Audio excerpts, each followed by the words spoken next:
Hello बच्चों, आज हम आपके पहली इकाई के तीसरे पाठ के बारे में पढ़ाना आरंभ करेंगे। तो आपका तीसरा जो पाठ है पहली इकाई का, उसका नाम है भारत की संघीय व्यवस्था के आधारभूत तत्व। तो कहने का मतलब हमारे भारत देश में संघीय शासन व्यवस्था है, जिसके बारे में आप पहले से ही अच्छी तरीके से जानते हैं कि हमारा भारत देश एक संघात्मक शासन व्यवस्था वाला देश है।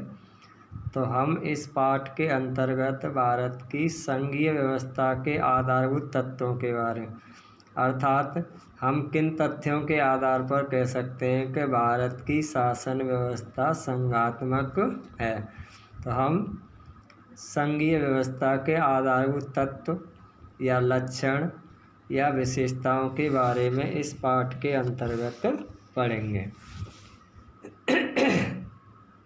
सत्ता की शक्तियों के वितरण। तो जैसे जो शासन व्यवस्था होती है उसको जो शक्तियां प्राप्त होती है उसका वितरण और स्तरों के आधार पर अपनाई जाने वाली शासन प्रणाली ही संघवाद है।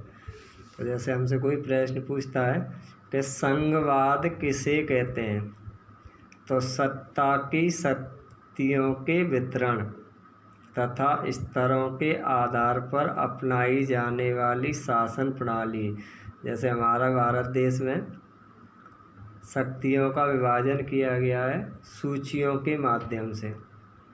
जैसे हमने इससे पहले ही पढ़ा है, आप पिछली क्लासों में हम लोग पढ़ते आए कि हमारे भारत देश में शक्तियों का विभाजन 4 सूचियों के माध्यम से किया गया है: संघ सूची, राज्य सूची, समवर्ती सूची और अवशिष्ट सूची। तो यानी सत्ता की शक्तियों का वितरण हमने 4 सूचियों के माध्यम से किया है। दूसरा है स्तरों के आधार पर। तो जैसे हमारे यहाँ सरकार के भी स्तर हैं: केंद्र सरकार, राज्य सरकार और स्थानीय स्वशासन। तो संघात्मक शासन प्रणाली किसे कहते हैं या संघवाद किसे कहते हैं? सत्ता की शक्तियों के वितरण तथा स्तरों के आधार पर अपनाई जाने वाली शासन प्रणाली ही संघवाद है। इस प्रणाली के अंतर्गत शासन का संचालन केंद्र तथा उसकी विभिन्न इकाइयों के माध्यम से होता है। अर्थात जहाँ संघात्मक शासन व्यवस्था होती है वहाँ एक तो निश्चित रूप से केंद्र सरकार होती है। केंद्र सरकार जो पूरे देश के ऊपर शासन का संचालन करती है, और उसकी विभिन्न इकाइयों यानी जो राज्य होते हैं या जो केंद्र शासित प्रदेश होते हैं उनके माध्यम से शासन का संचालन किया जाता है। तो केंद्र सरकार और राज्य सरकार है मिलकर के नहीं देश का संचालन करती हैं। संघीय शासन का निर्माण भी प्राय 2 प्रकार से होते हैं। तो यानी जिन देशों में संघात्मक शासन व्यवस्था होती है तो उसके भी 2 प्रकार हैं, या यूँ कहें कि संघात्मक शासन 2 प्रकार का होता है। प्रथम, पूर्व में अनेक संप्रभु इकाइयों का आपस में एक हो जाना। तो कहने का तात्पर्य होता है कि जैसे बहुत सारे जो शक्तिशाली देश होते हैं और वो आपस में मिलकर के नहीं एक संघ का गठन करते हैं। द्वितीय, एक बड़ी राजनीतिक इकाइयों को शासन की कार्यकुशलता की दृष्टि से अलग अलग इकाइयों में विभाजित कर देना।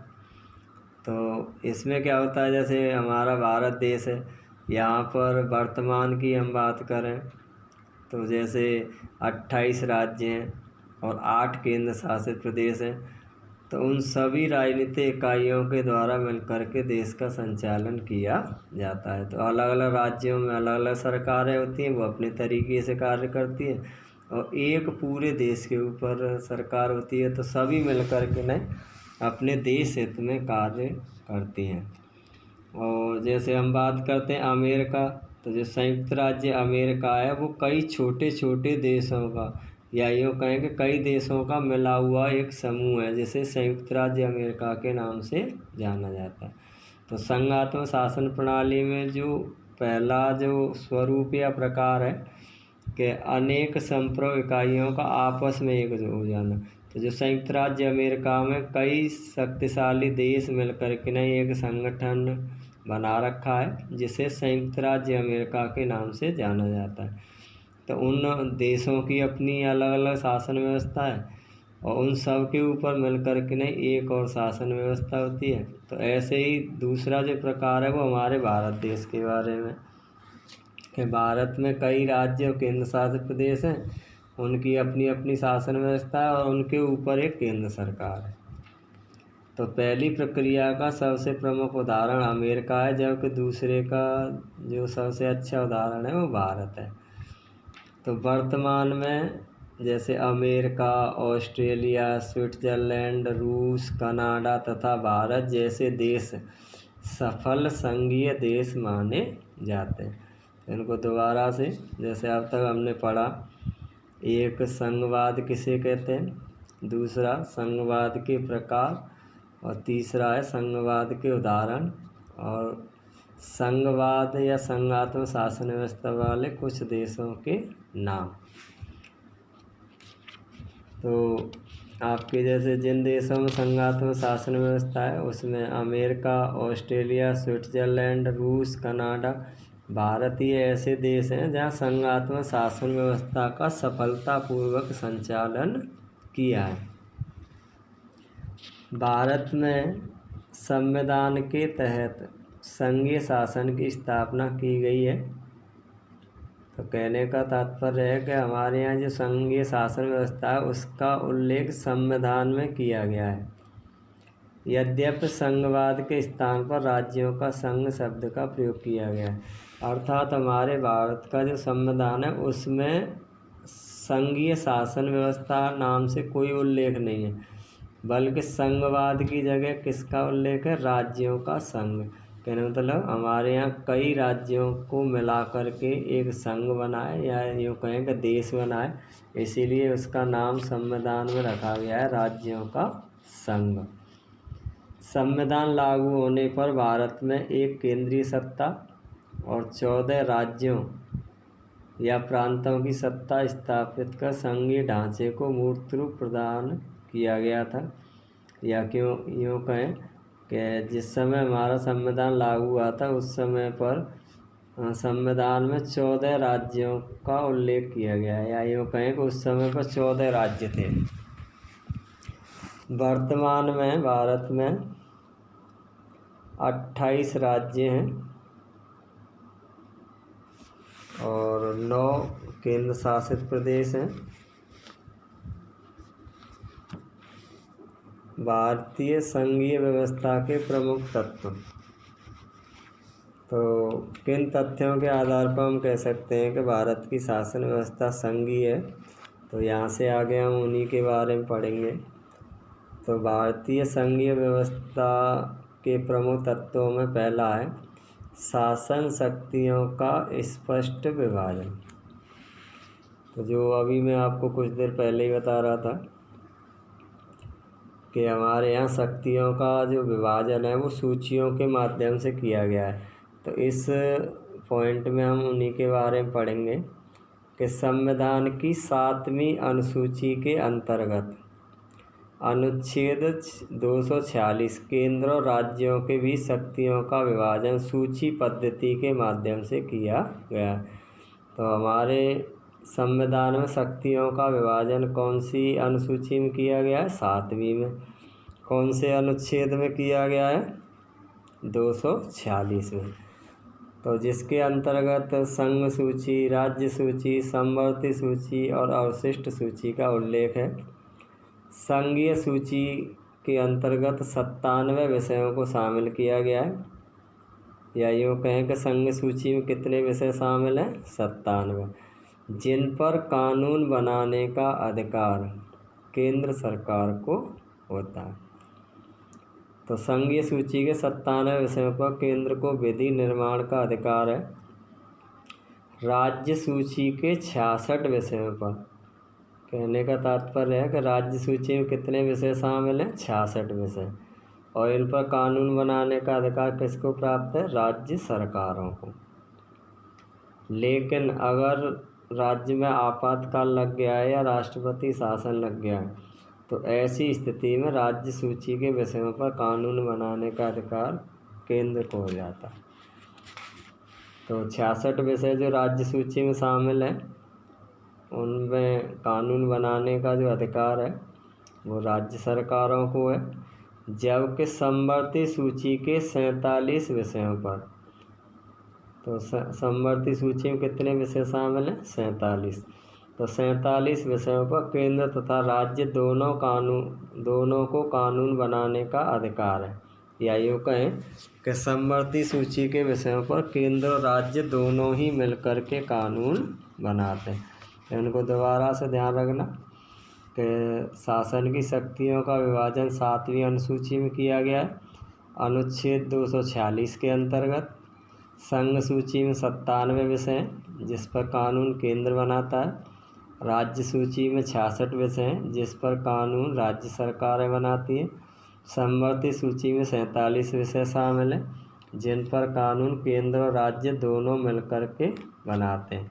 लेकिन अगर किसी विषय पर दोनों में मतभेद है, अर्थात जो समवर्ती सूची का कोई विषय है उसको लेकर नहीं केंद्र और राज्य दोनों में मतभेद हो जाता है, तो अंतिम निर्णय केंद्र का ही मान्य होता है।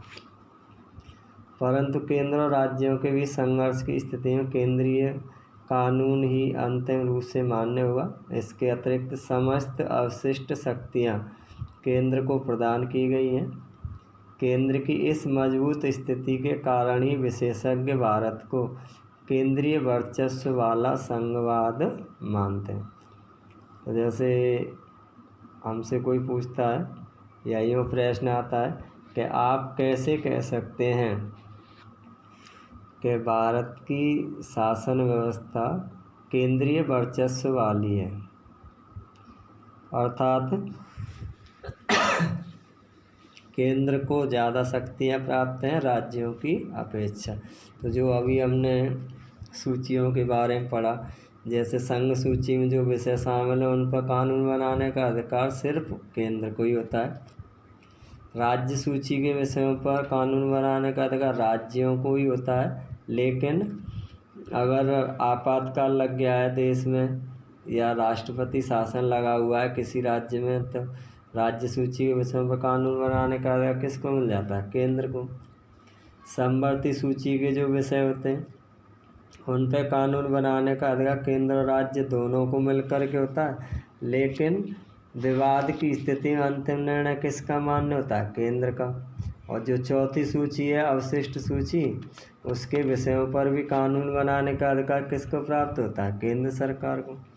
तो इस आधार पर यह कहा जा सकता है कि हमारे भारत देश में केंद्र की स्थिति राज्यों की अपेक्षा मजबूत है।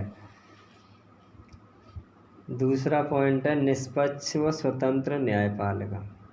तो किसी भी संघीय व्यवस्था के लिए एक स्वतंत्र और निष्पक्ष न्यायपालिका का होना अत्यावश्यक है। यानी हम चाहते हैं कि हमारे देश में संघात्मक शासन व्यवस्था मजबूत बने, तो उसके लिए न्यायपालिका का निष्पक्ष और स्वतंत्र होना आवश्यक है। इसी से विधि का शासन स्थापित होता है और केंद्र तथा राज्यों के बीच विवादों का संविधान के प्रावधानों के अनुरूप समाधान किया जा सकता है। तो ऐसे अनेक अवसर भारत में आए जब न्यायपालिका ने राज्यों के बीच तथा केंद्र और राज्यों के बीच संवैधानिक स्थिति को स्पष्ट कर संघीय ढांचे की रक्षा की है। सभी राज्यों के शीर्ष पर सर्वोच्च न्यायालय को पदस्थ किया गया है। तो अर्थात हमारे भारत देश में निष्पक्ष और स्वतंत्र न्यायपालिका है, तभी तो कई बार जैसे 2 या 2 से अधिक राज्यों कोई विवाद बना हुआ है या केंद्र और राज्य में किसी चीज़ को लेकर विवाद बना हुआ है, तो उस विवाद का निपटारा कराने में न्यायपालिका ने अहम भूमिका निभाई है। तो केंद्र या राज्यों में कोई विवाद होता है तो उसकी सुनवाई सर्वोच्च न्यायालय में होती है। तो इन सब के ऊपर कौन सा न्यायालय? सर्वोच्च न्यायालय। तीसरा पॉइंट है संविधान की सर्वोच्चता। तो भारतीय संघवाद के अंतर्गत संविधान की सर्वोच्चता को स्थापित किया गया है। केंद्र तथा राज्य दोनों ही संविधान से ही अपनी शक्ति प्राप्त करते हैं। कहने का तात्पर्य है कि हमारे चाहे वो राष्ट्रपति हो, प्रधानमंत्री हो, मुख्यमंत्री हो, राज्यपाल हो, उन सब से ऊपर है हमारा संविधान। तो यानी ये अपने पद पर रहते हुए उन्हीं कार्यों को करते हैं जिनका उल्लेख संविधान में किया गया है। तो भारतीय संघवाद के अंतर्गत संविधान की सर्वोच्चता को स्थापित किया गया। केंद्र तथा राज्य दोनों ही संविधान से ही अपनी शक्ति प्राप्त करते हैं। अमेरिकी संघवाद के विपरीत भारतीय विविधता के कारण ही संपूर्ण देश के लिए केवल एक ही संविधान की व्यवस्था की गई है। कहने का मतलब अमेरिका में भी संघात्मक शासन व्यवस्था है और हमारे भारत देश में भी है, लेकिन भारत देश में सिर्फ एक ही संविधान है। राज्य और देश का मिलकर के एक ही संविधान है, लेकिन उसमें अमेरिका में अलग अलग राज्यों का अपना अलग अलग संविधान है, पूरे देश के ऊपर एक और संविधान। तो संपूर्ण देश के लिए केवल एक ही संवैधानिक व्यवस्था की है। इकाइयों को अलग से संविधान अर्थात जम्मू कश्मीर राज्य को छोड़कर ये पहले का है। अब ऐसा नहीं है, क्योंकि वहाँ से जम्मू कश्मीर से भी धारा 370 हट चुकी है और अब जम्मू कश्मीर को मिलाकर के सभी देश का एक ही संविधान है। पहले जम्मू कश्मीर एक ऐसा राज्य था जिसका अपना एक अलग से संविधान था, लेकिन अब वहाँ से भी ये व्यवस्था समाप्त कर दी गई है। एकल नागरिकता। पारंपरिक संघीय व्यवस्थाओं के विपरीत भारतीय संघवाद में संपूर्ण देश के लिए एकल नागरिकता का ही प्रावधान है। जैसे अमेरिका एक ऐसा देश है जहाँ लोगों को दोहरी नागरिकता प्राप्त है, लेकिन हमारे भारत देश के सभी नागरिकों के लिए एक ही प्रकार की नागरिकता प्राप्त है, चाहे वो किसी भी राज्य का हो, किसी भी ज़िले का हो, किसी भी तहसील का हो, उनके लिए सिर्फ एक ही नागरिकता प्राप्त है, वो है भारतीय नागरिक। तो पारंपरिक संघीय व्यवस्थाओं के विपरीत भारतीय संघवाद में संपूर्ण देश के लिए एकल नागरिकता का ही प्रावधान है। ऐसा भारत की विशाल बहुलता के कारण भावी विखंडनकारी संभावना को रोकने के लिए किया गया था। यानी हमारे संविधान निर्माताओं को ऐसा महसूस हो रहा था कि अगर देश के लोगों को दोहरी नागरिकता प्राप्त होगी तो उससे हमारे देश की एकता और अखंडता को खतरा हो सकता है। तो इसी को ध्यान में रखते हुए उन्होंने दोहरी नागरिकता की जगह एकहरी नागरिकता या एकल नागरिकता को बढ़ावा दिया था। 5वां पॉइंट है केंद्रीय व्यवस्थापिका में राज्यों का सदन राज्यसभा। तो जो हमारे केंद्रीय व्यवस्थापिका या जो संसद है उसमें जो 2 सदन होते हैं, एक लोकसभा और दूसरा राज्यसभा। तो राज्यसभा के जो सदस्य होते हैं वो राज्यों से चुन कर के आते हैं विधानसभा सदस्यों के द्वारा। तो भारतीय संघवाद को सुदृढ़ करने के लिए ही केंद्रीय व्यवस्थापिका अर्थात संसद के उच्च सदन राज्यसभा को राज्य की प्रतिनिध्यात्मक संस्था के रूप में स्थापित किया गया। तो राज्यसभा केंद्र में राज्यों का एक तरह से प्रतिनिधि होता है, या यूँ कहें जैसे आपने 10th क्लास में पढ़ा था कि राज्यसभा को कई अन्य नामों से जाना जाता है, जैसे इसे द्वितीय सदन कहते हैं, उच्च सदन कहते हैं। तो तीसरा इसका अन्य नाम है राज्यों का प्रतिनिधित्व करने वाला सदन। तो यानी ये राज्यसभा में अपने अपने राज्यों का प्रतिनिधित्व करते हैं जो राज्यसभा के सदस्य चुन करके आते हैं। तो राज्यसभा को राज्यों की प्रतिनिध्यात्मक संस्था के रूप में स्थापित किया गया है। यद्यपि अमेरिकी संघीय व्यवस्था के विपरीत राज्यसभा में राज्यों को एक समान प्रतिनिधित्व प्रदान नहीं किया गया है, वरन जनसंख्या के अनुपात में सदस्य संख्या निर्धारित की गई है। जैसे अमेरिका में तो क्या है कि प्रत्येक राज्य से निश्चित या निर्धारित संख्या में सदस्य चुन करके आते हैं, सबसे बराबर। लेकिन हमारे यहाँ चाहे वो राज्यसभा हो, चाहे लोकसभा हो या विधानसभा हो, उनके सदस्यों की संख्या का निर्धारण जनसंख्या के आधार पर किया गया। जैसे मान लीजिए उत्तर प्रदेश भारत का सबसे अधिक जनसंख्या वाला राज्य है, तो वहाँ से सबसे अधिक सदस्य राज्यसभा के लिए भी चुन कर के लिए आते हैं, और लोकसभा में भी सबसे ज़्यादा सदस्य लोकसभा से चुने जाते हैं। इधर विधानसभा में भी सबसे ज़्यादा विधानसभा सदस्यों की संख्या कहाँ पर है? उत्तर प्रदेश में। लेकिन सबसे कम जनसंख्या वाले राज्यों में जैसे नाम आ जाता है, जैसे गोवा है, सिक्किम है, ये ऐसे राज्य हैं जहाँ पर कम जनसंख्या है, तो वहाँ से लोकसभा हो, चाहे वो राज्यसभा हो या विधानसभा हो, उसमें कम सदस्य चुने जाते हैं। तो राज्यपाल का पद। राज्यपाल भारतीय संघीय व्यवस्था का एक महत्वपूर्ण अंग है। राज्यपाल केंद्र द्वारा नियुक्त होकर राज्य में केंद्र के प्रतिनिधि के रूप में कार्य करता है।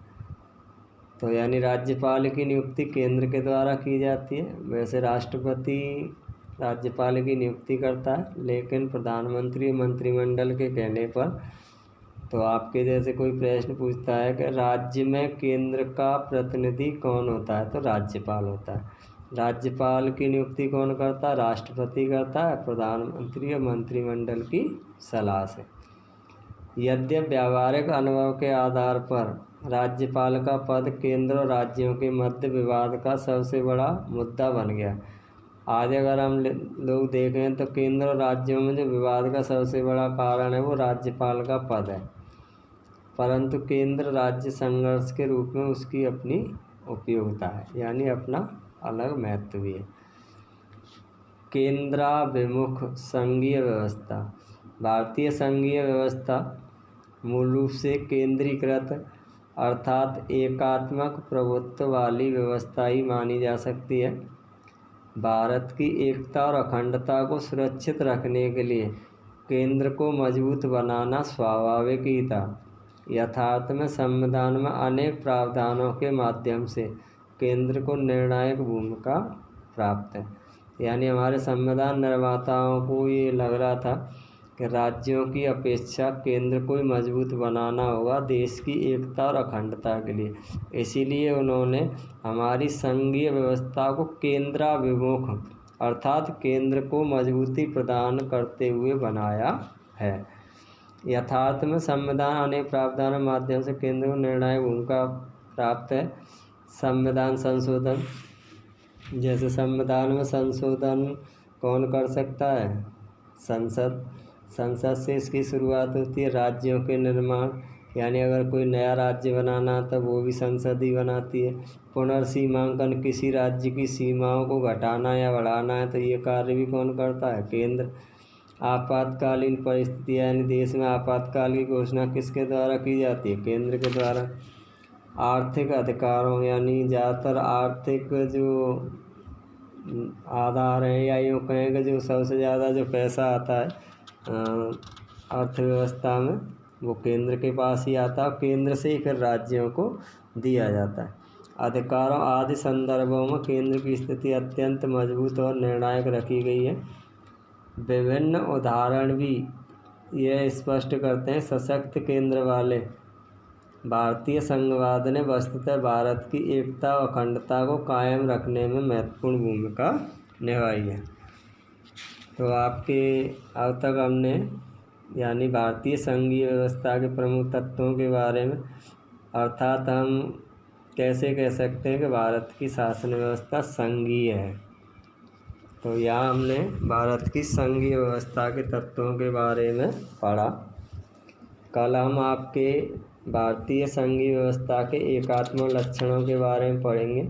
अर्थात कई विद्वान ये कहते हैं कि भारत की शासन व्यवस्था संघात्मक नहीं है, एकात्मक। तो कल हम यहाँ से आगे इस बारे में पढ़ेंगे कि हम कैसे कह सकते हैं कि भारत की शासन व्यवस्था संघात्मक नहीं है, एकात्मक है।